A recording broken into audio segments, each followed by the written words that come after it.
जय हिंद, नमस्कार। एक बार फिर से आप सभी का स्वागत है आपके अपने चैनल वीके मैथ पर। तो आज का जो वीडियो है क्लास 10th की मैथ्स के लिए चैप्टर 5 का पार्ट 4 है, जिसमें हम इसके एक्सरसाइज 5.1 का थर्ड क्वेश्चन सोल्व करने वाले हैं। इससे पहले के वीडियो में हमने इसके 2 क्वेश्चन तक सोल्व कर दिए हैं, पीछे के सभी चैप्टर हमने बताए हैं। तो सभी वीडियो अगर आप स्टेप बाय स्टेप देखना चाहते हैं तो यहाँ आई बटन पर आपको एक प्लेलिस्ट का लिंक मिलेगा, जहाँ से सभी चैप्टर आप देख सकते हैं।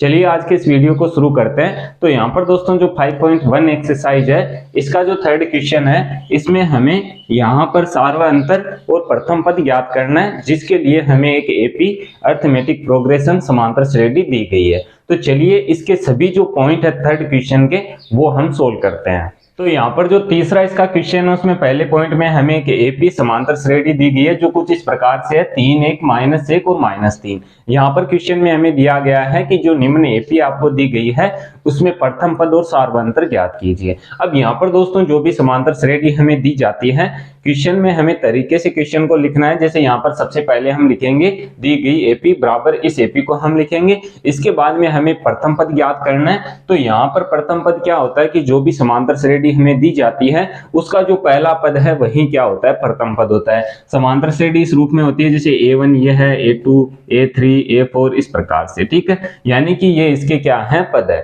तो यहाँ पर हमें प्रथम पद पूछा गया है, तो प्रथम पद तो हम देख के बता देंगे कि प्रथम पद इसका क्या होगा। जो यहाँ पर पहला पद 3 है वही है, जिसे हम लिखते हैं A1 से, तो इसे A1 से हम लिख देंगे और इसका मान कितना आ जाएगा, 3। अब हमें ज्ञात करना है सार्वअंतर। तो सार्वअंतर देखिए किस तरीके से ज्ञात करते हैं। सार्वअंतर ज्ञात करने के लिए हम क्या करते हैं, जो अगला पद है उससे पहले वाला पद घटाते हैं। यानी कि हम किस तरीके से ज्ञात करेंगे, A2 -A1 करेंगे, यहाँ पर इसके बाद में A3 -A2 करेंगे, इसके बाद में हम यहाँ पर दोस्तों A4 -A3 करेंगे, और यहाँ पर जो मान आएगा वही क्या होगा, इसका सार्वअंतर D होगा, जिसे हम D से व्यक्त करते हैं। तो यहाँ पर देखिए A2 हमारे पास क्या है, 1 है, तो 1 में से हम 3 घटाएंगे, 3 माइनस के हैं तो माइनस के 2 शेष रहेंगे। तो 2 सार्वअंतर D का मान आ रहा है, तो सभी में यह इक्वल आना चाहिए। जैसे यहाँ पर देखिए A3 हम देखते हैं, A3 हमारे पास -1 है और A2 हमारे पास 1 है। तो -1 में से हम 1 घटाएंगे, माइनस माइनस जुड़ेगा, यानी कि माइनस के कितने हो जाएंगे, 2। तो यहाँ पर भी माइनस के 2 आ रहे हैं। A4 -A3 हम करते हैं। A4 हमारे पास है देखिए -3 और A3 हमारे पास है -1। तो A4 -A3 हम करेंगे तो माइनस यहाँ रखेंगे, लेकिन माइनस का 1 किसका मान है, A3 का है, तो इसे हम ब्रैकेट में रखेंगे। तो माइनस यहाँ पर देखिए, तो -3 माइनस माइनस गुणा होके +1 हो जाएगा। तो प्लस का 1 माइनस के 3 में से घटाएंगे, कितना बचेगा, -2।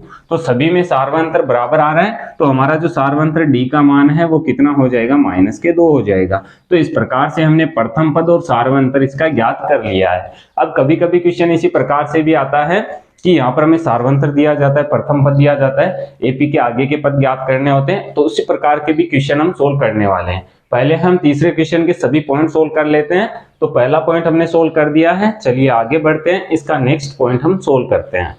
तो यहाँ पर दोस्तों जो इसका सेकंड पॉइंट है, उसमें हमें एपी दी गई है -5 -1 3 और 7। यहाँ पर हमें प्रथम पद बताना है और इसका सार्वअंतर बताना है। तो प्रथम पद तो हमारा क्या हो जाएगा, जैसा कि मैंने आपको बताया, जो पहला पद होता है A1 वही इसका प्रथम पद होगा, जो है -5। अब सार्वअंतर जब हम ज्ञात करेंगे तो सार्वअंतर के लिए हम क्या करते हैं, A2 -A1 करते हैं। तो A2 -A1 करेंगे। A2 यहाँ पर देखिए माइनस का 1 है, तो -1, और यहाँ पर A1 है जो यहाँ पर है -5, लेकिन यहाँ पर भी माइनस है, तो -5 को हम ब्रैकेट में लिखेंगे। अब इसे जब सोल्व करेंगे तो -1 माइनस माइनस प्लस हो जाएगा, +5। तो यहाँ पर देखिए माइनस का 1 है, प्लस के 5 है, आपस में घटेंगे तो प्लस के कितने बचेंगे, 4 बचेंगे। चलिए अगला हम देखते हैं, A3 -A2 करते हैं तो क्या आएगा, देखिए A3 3 है तो 3 रख देते हैं, माइनस A2 हमारे पास -1 है, जिसे हम ब्रैकेट में रखेंगे। तो माइनस माइनस प्लस हो जाएगा, 3 और 1 जुड़ के कितना हो जाएगा, 4 प्लस के हो जाएंगे, ठीक है। यहाँ पर हम देखते हैं A4 -A3। तो A4 -A3 क्या है, A4 हमारे पास 7 है, तो 7 - 3 कितना बचेगा, 4। तो यहाँ पर जो सार्वअंतर D का मान आ रहा है वो कितना आ रहा है, 4 आ रहा है।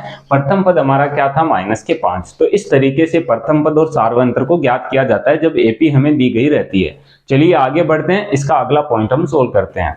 तो यहाँ पर दोस्तों जो अगली एपी है वो हमें इस प्रकार से दी गई है, जो फ्रैक्शन में है, भिन्न में है, 1/3 5/3 9/3 13/3 इस प्रकार से एपी चल रही है।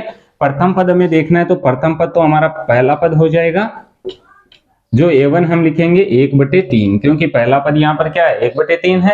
D हमें सार्वंतर ज्ञात करना है, जिसे हम करते हैं ज्ञात A2 माइनस A1 से।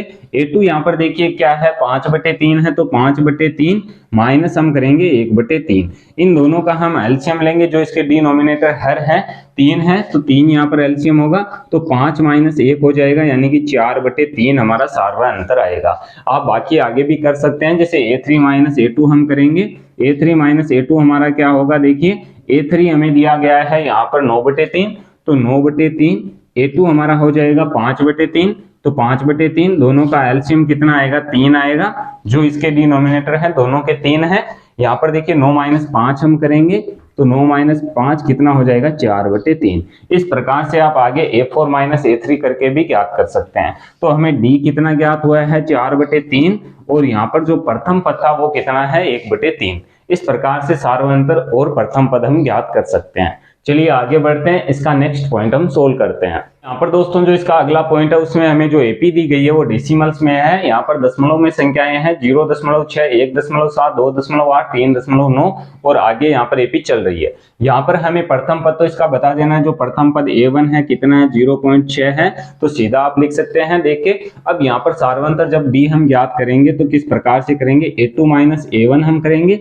A2 यहाँ पर देखिए क्या है 1.7 है, इसमें से हम घटाएंगे 0.6, क्योंकि A2 यहाँ पर 1.7 है, A1 क्या है 0.6। अब देखिए दशमलव की संख्याओं को अगर आपको घटाना नहीं आ रहा है तो किस तरीके से घटाया जाता है, यहाँ पर समझ लीजिए। बड़ी जो संख्या है 1.7 है, इसके नीचे हम लिखेंगे 0.6। देखिए दशमलव के नीचे दशमलव आना चाहिए, बाकी आप जैसा कि नॉर्मल घटाते हैं उसी तरीके से करना है। यहाँ पर देखिए 7 में से 6 घटेगा 1 बचेगा, यहाँ पर 1 में से 0 घटेगा 1 बचेगा, यानी कि कितना आ रहा है 1.1, तो यहाँ पर 1.1 हमारा सार्वंतर हो जाएगा। आगे हम और चेक करते हैं A3 माइनस A2 करके, तो यहाँ पर देखिए 2.8 A3 है, माइनस 1.7 करेंगे, इसे भी इसी तरीके से घटाएंगे। जैसे यहाँ पर 2.8 है तो 2.8 1.7, और 8 में से 7 घटाएंगे 1 बचेगा, 2 में से 1 घटेगा 1 बचेगा, तो 1.1 यहाँ पर आ रहा है। आगे भी जब आप करेंगे A4 माइनस A3 तो यहाँ पर भी कितना आएगा 1.1, तो यहाँ पर जो हमारा D सार्वंतर है वो 1.1 हो जाएगा, और प्रथम पद हमारा हो जाएगा 0.6। तो इस तरीके से सार्वंतर और प्रथम पद ज्ञात किया जाता है जब हमें एपी दी गई रहती है।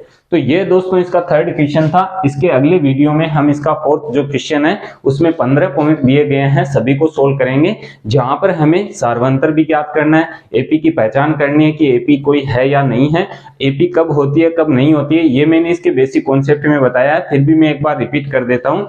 एपी कब होगी, जब सार्वंतर सभी का इक्वल आएगा तभी वह एपी के रूप की होगी, नहीं तो एपी नहीं है, ठीक है। और जब हम एपी का सार्वंतर ज्ञात कर लेंगे तो वहां पर हमें 3 इसके पद और ज्ञात करने होंगे। तो अगले वीडियो में सभी जो इसके फोर्थ क्वेश्चन के पॉइंट है सभी हम सोल्व करेंगे। ये वीडियो आपको पसंद आया तो वीडियो को लाइक और शेयर जरूर कीजिएगा। आगे आने वाले वीडियो देखने के लिए आप इस चैनल को सब्सक्राइब कर सकते हैं। सब्सक्राइब करने के बाद में बेल के आइकन को जरूर प्रेस करें ताकि आगे आने वाली वीडियो के नोटिफिकेशन आपको मिलते रहें।